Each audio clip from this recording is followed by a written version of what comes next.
안녕하세요. 동물의 세계입니다. 우리나라와 전혀 다른 생태계를 보고 싶다면 가장 대표적인 곳 하나가 바로 아마존강 유역일 겁니다. 여기에는 카이만 악어뿐만 아니라 현존하는 지상 최대의 뱀, 그린 아나콘다도 서식하고 있는 곳인데요. 최강의 포식자들이 군림하는 이곳에 거대한 덩치와 단단하고 강력한 몸, 엄청난 위력의 점프력에 어울리지 않게 아름다운 붉은 몸을 가진 거대한 물고기가 있습니다. 바로 아마존강의 제왕, 피라루쿠인데요. 피라냐랑 잘 붙진 않지만 붙게 된다면 수많은 피라냐 떼들이 피라루쿠를 당해낼 수 없는 이유는 뭘까요? 피라루쿠는 신의 아들이 물고기로 변한 것이라는 전설은 진짜일까요? 이들은 고래도 아닌데 15분마다 숨을 쉬기 위해 물 위로 올라오는 이유는 무엇일까요? 키울 수는 있는 걸까요? 지금부터 아마존 강의 가장 신비롭고 아름다운 물고기, 아마존 강의 제왕이라 불리는 피라루쿠에 대해 자세히 알아보겠습니다. 전문가는 아니지만 해당 분야의 정보를 조사 정리했습니다. 본의 아니게 틀린 부분이 있을 수 있다는 점 양해해 주시면 감사하겠습니다. 세계 최대의 민물 어류이자 살아있는 화석 피라루쿠. 피라루쿠는 골설어목, 아라파이마과에 속하는 세계 최강급 민물 어류입니다. 이 녀석의 독특하면서도 어딘가 원시적인 생김새를 보면 왠지 지구에서 오랫동안 살아온 것 같은데요. 그 외모에 맞게 이들은 무려 약 2억 년 전에서 1억 4,500만 년 전인 중생대 쥐라기 후기 시절에 출현했다고 하는데요. 어쩌면 그보다 더 일찍 출현했을 수도 있다고 합니다. 피라루쿠와 더불어 아로와나, 민물나비고기 등이 골설어목에 속하는 물고기들인데, 골설어라는 이름은 뼈가 있는 혀라는 뜻으로 이 분류에 속하는 물고기들은 이름처럼 잘 발달된 이빨 모양의 혀뼈가 입천장에서 목구멍 쪽으로 나와 있는데요. 이 혀를 이용해서 먹잇감을 붙잡는 독특한 특징이 있습니다.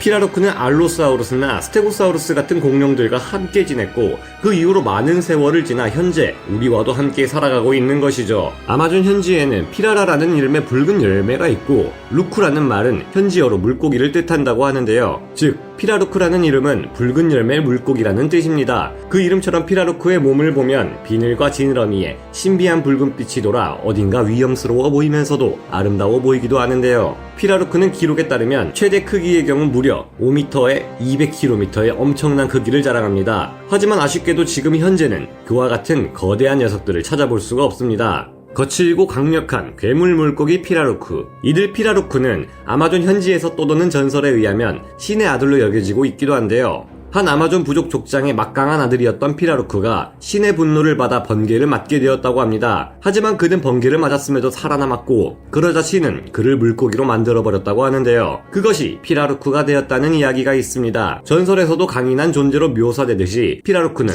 아주 강력한 힘을 가진 물고기입니다. 크기가 작은 피라루쿠라고 해도 궁지의 몰림에 사람이 타고 있는 나룻배를 뒤집을 수 있을 만한 힘을 보여줍니다. 피라루쿠를 사냥하던 원주민이 피라루쿠에게 얻어맞고 갈비뼈가 부러지기도 했다는 증언이 존재하고요. 피라루쿠를 비롯한 골설 어류들은 모두가 굉장한 점프력을 가지고 있는데 물에서 뛰어오른 피라루쿠와 부딪힌 한 현지 원주민이 머리를 맞아 희생되는 일도 상당히 많다고 합니다. 양식장에서 길러지는 피라루쿠를 잡을 때도 여러 사람이 그물로 몰아서 잡아야 하는데 그물을 뛰어넘어 피해버린다고 합니다. 이 탓에 피라루쿠 한 마리를 잡으려면 그것이 야생 개체이든 양식으로 길러진 개체이든 간에 여러 사람이 꽤나 진땀을 빼야 한다고 합니다. 피라루쿠가 이렇게 거칠게 굴어도 멀쩡한 이유는 무지막지한 신체의 내구도 덕분인데요. 피라루쿠의 비늘은 바깥쪽과 안쪽이 각각 다른 성질을 가지고 있기 때문에 높은 방어력과 함께 가벼우면서도 유연함을 가질 수 있습니다. 피라루쿠의 비늘을 살펴보면 바깥쪽은 광물화되어 지극히 단단한 경도를 자랑하는데요. 반면 안쪽은 질기면서도 부드러운 성질을 가지고 있습니다. 연구에 따르면 피라루쿠의 비늘은 일종의 방탄복과 비슷한 구조라고 합니다. 피라루쿠가 가진 비늘의 내외부층은 서로 합쳐져 응집력 있는 방어막을 형성하는데 이는 콜라겐에 의한 원자균으로 결합되어 있다고 합니다. 한마디로 피라루쿠의 천연 갑옷을 입고 있다고 보셔도 됩니다. 이 때문에 면도날 같은 날카로운 이빨을 가진 무시무시한 물고기들인 피라냐들도 피라루쿠에게 저항할 수 없다고 합니다. 피라냐의 이빨로는 단단한 피라루쿠의 비늘을 뚫을 수 없다고 하네요. 피라루쿠는 피라냐의 천적 중 하나로 순간적으로 입을 벌리면 물과 함께 피라냐가 훅 빨려 들어간다고 합니다.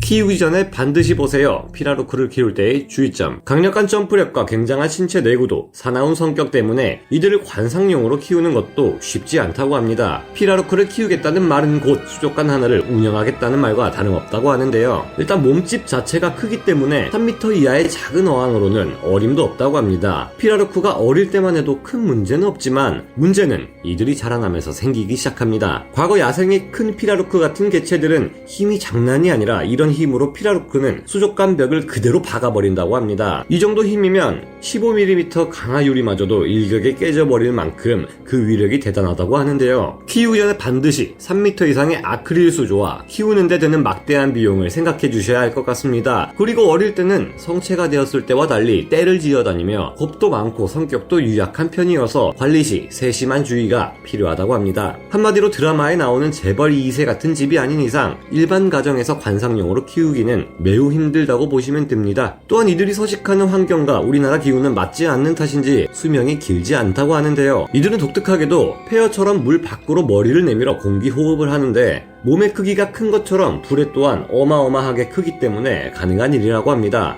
이들은 15분마다 한 번씩 호흡해주지 않으면 익사해버린다고 하는데요. 이들은 산소가 부족한 물에서도 살아남기 위해 아가미 호흡뿐 아니라 이따금 물 위로 머리를 내밀고 공기를 마시는 폐호흡을 하는 것이라고 합니다. 그래서 키울 때도 어느 정도 숨을 쉴 수 있는 공간을 마련해 주어야 한다고 합니다. 물론 그만큼 볼 일도 많이 보기 때문에 키우는 일이 절대 쉬운 일은 아닙니다. 5m급의 피라루크를 볼 수 없게 된 이유는 지나친 남획으로 인해 보호정책이 시행되기 전 3m 이상의 큰 개체들은 크게 줄어들었고 현재도 남획이 되고 있기 때문이라고 하는데요. 안타깝게도 1.5m 이상 되면 포획이 가능하고 다 자라지 않은 녀석도 잡혀가기 때문에 요즘은 2.5m 이상의 개체를 찾아보기가 정말 어렵다고 합니다. 현재 브라질 환경청에서는 피라루크를 현지 어민들에 한하여 연간 800톤까지만 잡을 수 있도록 허용하고 있어 그나마 다행인데요. 이들을 낚시하려면 허가를 받아야 할 정도라고 합니다. 한때 이들의 개체 수는 고작해야 수십 마리밖에 남지 않을 정도로 위험한 멸종 위기에 내몰린 적이 있는 만큼 더 강력한 규제 정책이 있어야 하지 않을까 생각됩니다. 그래도 지금은 지정된 장소에서 어획량을 엄격히 규제하는 보호 정책 덕분에 피라루크의 숫자가 늘어났다고 하니 다행인데요. 남획을 당해 개체 수가 줄어든 이유가